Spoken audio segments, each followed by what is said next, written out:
লা তুশরিক বিল্লাহ, হে মুআজ তুমি আল্লাহ তাআলার সাথে শিরক করো না।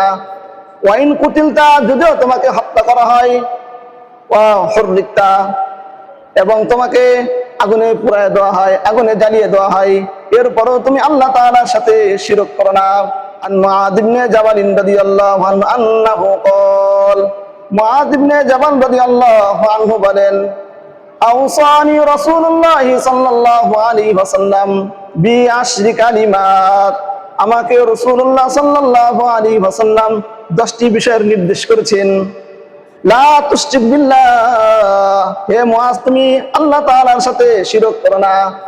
ওয়া ইন কুতিলতা, যদিও তোমাকে হত্যা করা হয়, ওয়া হুররিকতা, এবং তোমাকে আগুনে পুড়ায় দেওয়া হয়, আগুনে জ্বালিয়ে দেওয়া হয়, এরপরও তুমি আল্লাহ তাআলার সাথে শিরক করো না।